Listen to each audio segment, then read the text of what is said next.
గౌరవ మాజీ ముఖ్యమంత్రి వర్యులు వైఎస్ఆర్ కాంగ్రెస్ పార్టీ అధ్యక్షులు వైఎస్ జగన్మోహన్ రెడ్డి గారి యొక్క ఆదేశాల మేరకు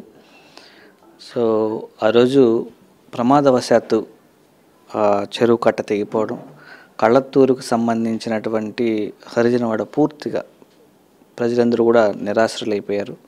అలాగే పాతపాళ్యంకు సంబంధించినటువంటి కొన్ని కాలనీస్ కానీ దీనికి సంబంధించి ఇమీడియట్గా తక్షణ సాయం కింద ఒక 20 లక్షలు వైఎస్ జగన్మోహన్ రెడ్డి గారి ఆదేశాల మేరకు ఇవ్వడం జరిగింది. తర్వాత కూడా పూర్తిగా వైఎస్ఆర్ కాంగ్రెస్ పార్టీకి సంబంధించినటువంటి అధినాయకుడి యొక్క ఆదేశాల మేరకు ఎంపీ లీడర్స్ కూడా 1 కోటి రూపాయలు అదనంగా మళ్ళీ కేటాయించి పూర్తిగా వాళ్ళు రివైవ్ ఇవ్వడానికి పూర్తి సహాయ సహకారాలు అందించాలని గౌరవ మాజీ ముఖ్యమంత్రి వైఎస్ జగన్మోహన్ రెడ్డి గారు ఆదేశించడం జరిగింది. అలాగే ప్రభుత్వం నుంచి కూడా పూర్తి సహాయ సహకారాలు అందించాలని డిమాండ్ చేయడం జరిగింది. దీనికి సంబంధించి మొన్న జరిగినటువంటి దిశ మీటింగ్లో కూడా పూర్తిగా అంటే చనిపోయినటువంటి అనిమల్స్కి, అదే మేకలకి, గొర్రెలకి వీటికి సంబంధించి 7,000 నుంచి 10,000 రూపాయలు, అలాగే పశువులు చనిపోయినట్లయితే ఆవులు కానీ ఎద్దులు కానీ వాటి యొక్క పరిస్థితిని బట్టి 10,000 నుంచి 40,000 రూపాయల వరకు ఇచ్చే విధంగాను, అలాగే పంట నష్టపోయినటువంటి వాళ్ళకి సంబంధించి పిఎం ఫసల్ బీమా యోజన కింద ఖచ్చితంగా వాళ్ళకి రావాల్సినటువంటి బెనిఫిట్స్ అందించాలని, అలాగే సాయిల్ ఎరోజన్కి సంబంధించి ప్లస్ ఇసుక మ్యాటర్కి సంబంధించి 18,000 నుంచి దాదాపు 40,000 రూపాయల వరకు హెక్టార్కి అందించే విధంగా చర్యలు తీసుకోవాలని వీటన్ని కూడా గట్టిగా డిమాండ్ చేయడం జరిగింది. దానికి కూడా ప్రభుత్వం మరి కలెక్టర్ గారు అందరూ కూడా సానుకూలంగా స్పందించి ముందుకు వస్తామని చెప్పడం జరిగింది. ఏదైనా ఒక ఆపద వచ్చినప్పుడు అన్ని రాజకీయాలంతా పక్కన పెట్టి ఫస్ట్ అక్కడ ఉన్నటువంటి ప్రజల్ని ఆదుకునే కార్యక్రమంలో భాగంగా ఎప్పుడు వైఎస్ఆర్ కాంగ్రెస్ పార్టీ ముందుంటుంది. అది నాయకుడు నేర్పించినటువంటి క్రమశిక్షణ అది. ఇదే కాకుండా ఇది వింటరు ప్లస్ వర్షాకాలం రెండు కలిసి వస్తున్నాయి కాబట్టి అన్ని మున్సిపాలిటీలోనూ పారిశుద్ధ్య పనుల మీద ఎక్కువగా ఫోకస్ చేయాలని, అలాగే డ్రైన్స్కి సంబంధించి కన్స్ట్రక్షన్ పనులు వేయడం జరుగుతున్న బ్లాకేజ్ లేకుండా జాగ్రత్తగా చూసుకోవాలని, అలాగే స్కూళ్ళల్లో ఎక్కువగా మనం గమనిస్తున్నాం ఎప్పుడు లేని విధంగా గత ప్రభుత్వంలో అయితే ఇట్లాంటి ఒక్క ఇన్సిడెంట్ కూడా జరిగింది లేదు. కూటమి పాలన స్టార్ట్ అయినప్పటి నుంచి స్కూళ్ళల్లో హాస్టల్స్లో ఉన్నవాళ్ళు తరచూ ఫుడ్ పాయిజన్ బారిన పడడం, హాస్పిటల్కి 10ల సంఖ్యలో స్టూడెంట్స్ అడ్మిట్ అవ్వడం జరుగుతూ ఉంది. పూర్తిగా అక్కడ పారిశుద్ధ్యం, అక్కడ వాటర్ కలుషితం లేకుండా క్వాలిటీ ఫుడ్ అందించే విధంగా చర్యలు తీసుకోవడం జరగాలని, దానికి సంబంధించి ఏదన్నా ఉన్నా కూడా పూర్తి సహాయ సహకారాలు అందిస్తామని వైఎస్ఆర్ కాంగ్రెస్ పార్టీ నుంచి అలాగే ఎంపీ నుంచి ఇవ్వడం జరుగుతుందని తెలియజేయడం జరిగింది. అలాగే ఇట్లా పూర్తిగా అభివృద్ధి పనులకు సంబంధించి పూర్తిగా కోఆర్డినేట్ చేయడం జరిగింది.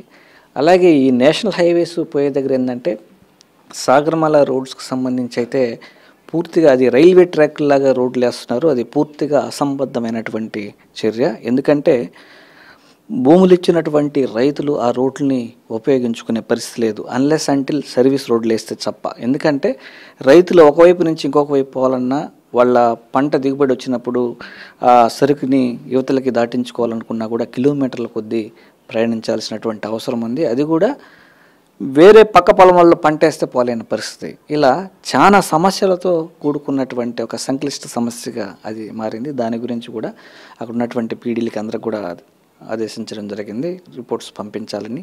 నా వైపు నుంచి కూడా నేను గడ్కరీ గారితో పలుమార్లు ఇప్పటే మాట్లాడడం జరిగింది.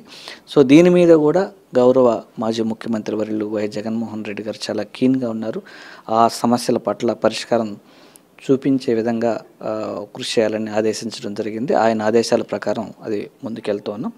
ఇలా ప్రతి ఒక్క ఇష్యూని తిరుపతి పార్లమెంట్ సెగ్మెంట్ పరిధిలో ఉన్నటువంటి ప్రతి ఒక్క ఇష్యూని రిప్రజెంట్ చేస్తూ దాని యొక్క పరిష్కారం కోసమై ప్రయత్నించడం జరుగుతోంది.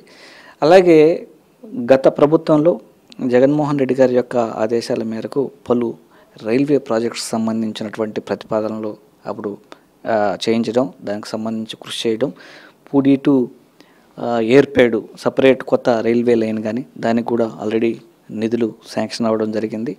అలాగే రేణుగుంటని బైపాస్ చేస్తూ ఇటువైపుకి రావడానికి ఒక బైపాస్ లైన్ కానీ, ఎందుకంటే చెన్నై నుంచి తిరుపతికి వచ్చే భక్తులకి టైము వెయిటింగ్ ఇటుపక్క, అలాగే రేణుగుంట కడప నుంచి వచ్చే మార్గంలో ఈ పక్క రైళ్ళు ఆపాల్సి వస్తుంది. సో దీనివల్ల టైం ఎక్కువగా డిలే అయిపోతుంది కాబట్టి దాన్ని తగ్గించాలనే ఉద్దేశంతోనే అప్పుడు చేయడం జరిగింది. అప్పటి పరిస్థితులను బట్టి అక్కడ ఉన్నటువంటి ఎస్టీ కాలనీ వాళ్ళకి అవతల పక్క ల్యాండ్ కూడా అప్పుడు అలాట్ చేయడం జరిగింది. గౌరవ మాజీ ముఖ్యమంత్రి వర్యులు వైఎస్ జగన్మోహన్ రెడ్డి గారి యొక్క ఆదేశాల మేరకు. అలాగే రేణుగుంట రైల్వే స్టేషన్ కూడా అభివృద్ధి పనులకు గాను 200 కోట్ల రూపాయలు శాంక్షన్ అయింది. దాని మీద ఫస్ట్ ఫేజ్ కింద కొంత డబ్బులు కూడా 40 కోట్ల దాకా శాంక్షన్ అయింది. అలాగే తిరుపతి రైల్వే స్టేషన్ కూడా శరవేగంగా ముందుకు సాగుతూ ఓపెనింగ్కి నోచుకునే పరిస్థితి దగ్గరలో ఉంది. అలాగే తిరుచానూరు రైల్వే స్టేషన్ కూడా తొందరలో ఓపెనింగ్కి నోచుకొనుంది. సో అక్కడ లాస్ట్ ఫినిషింగ్ పనులు జరుగుతూ ఉన్నాయి. అలాగే రేణుగుంట నుంచి గూడూరు వరకు ఇంకొక థర్డ్ లైన్ ప్రతిపాదన కూడా అప్పుడే పంపడం, దానికి కూడా దాదాపు ఒక 1500 కోట్ల రూపాయల నిధులు శాంక్షన్ అయ్యే పరిస్థితి. ఇవన్నీ కూడా అప్పటి స్టార్ట్ చేసినటువన్నీ ఇప్పుడు నెమ్మదిగా ఒక్కొక్కలా సాకారం అవుతూ ఉంది. అలాగే చెన్నై నుంచి గూడూరు వరకు 4th రైల్వే ట్రాక్ పనులు కూడా ట్రాక్ ఎక్కించే పరిస్థితి నడుస్తూ ఉంది. సో వీటన్నీ చేయడం వల్ల దాదాపుగా రైల్వే పనులే 3000 నుంచి 4000 కోట్ల రూపాయలు మన తిరుపతి పార్లమెంట్ సెగ్మెంట్ పరిధిలో వచ్చే ఇది ఉంది. అలాగే బాలాజీ రైల్వే డివిజన్కి సంబంధించినటువంటి ఇష్యూ కూడా నడుస్తూ ఉంది. గతంలోనే దానికి సంబంధించి వైఎస్ఆర్ కాంగ్రెస్ పార్టీ తరపు నుంచి పోరాడడం జరిగింది. కానీ రైల్వే మినిస్ట్రీ వాళ్ళు అది ఫీజిబిలిటీ లేదు అనేసి ఇన్ రిటర్న్గా రాయడం జరిగింది. కానీ దాని మీద ఇంకా వైఎస్ఆర్ కాంగ్రెస్ పార్టీ చిత్తశుద్ధితో ఉంది. ఖచ్చితంగా దీనికి సంబంధించి పోరాడుతూనే ఉంటుంది. బాలాజీ రైల్వే డివిజన్ వచ్చే వరకు కొన్ని లైన్లు బాలాజీ రైల్వే డివిజన్ కొత్తగా ఏర్పాటు చేయాలని, దానికి సంబంధించి కొన్ని లైన్స్ కలిపి ఏర్పాటు చేయాలని కూడా కోరడం జరుగుతుంది. దానికి సంబంధించినటువంటి సాధన సమితి సభ్యులు కూడా వచ్చి కలిశారు. వాళ్ళకు కూడా హామీ ఇవ్వడం జరిగింది. వైఎస్ఆర్ కాంగ్రెస్ పార్టీ వైపు నుంచి అభివృద్ధి పనులకి వైఎస్ జగన్మోహన్ రెడ్డి గారు ఎప్పుడు ఆయన ప్రోయాక్టివ్గా ఉంటారు. వైఎస్ఆర్ కాంగ్రెస్ పార్టీ నుంచి ఎప్పుడు కూడా ఆయన అభివృద్ధి పనులని ముందుండి చేయాలి అని ఆయన ఆదేశాల మేరకు ఇవన్నీ కూడా ముందుకు చేస్తూ ఉంటామని చెప్పడం జరిగింది. అలాగే తిరుపతి బస్ స్టాండ్ కూడా త్వరితగతిన చేయాలని గడ్కరీ గారిని కోరడం జరిగింది. అది కూడా టెండర్ ప్రాసెస్ స్టార్ట్ అయ్యి ఆటోమేటిక్గా పనులు ముందుకెళ్ళే పరిస్థితి ఉంటుంది. ఇది అప్పటి ప్రభుత్వం వైఎస్ జగన్మోహన్ రెడ్డి గారి యొక్క కృషితోనే ఇది సాధ్యమైంది. ఎందుకంటే రైల్వేకి ఆర్టీసీకి సంబంధించినటువంటి అన్ని అనుమతుల్ని అప్పుడే ఇవ్వడం జరిగింది. డిజైన్స్ కూడా అప్పుడే ఖరారు కూడా అయ్యాయి. సో దానికి సంబంధించి ఏదో చిన్న చిన్న మోడిఫికేషన్లు చేసి చేయాలని దానికి సంబంధించి డిలే పెట్టడం జరిగింది. డిలే చేయడం సరికాదు. ఎందుకంటే ప్రాజెక్ట్ కాస్ట్ అనేది ఎంత డిలే అయితే అంతవరకు ప్రాజెక్ట్ కాస్ట్ అనేది ఎస్కలేట్ అయిపోతుంది. మళ్ళీ దాని రీఎస్టిమేషన్స్ ఇవన్నీ లేనిపోని తలనొప్పులు వస్తాయని గడ్కరీ గారిని కోరడం జరిగింది. ఆయన కూడా సానుకూలంగా స్పందించి దీన్ని త్వరితగతిన కంప్లీట్ చేస్తామని హామీ ఇవ్వడం జరిగింది.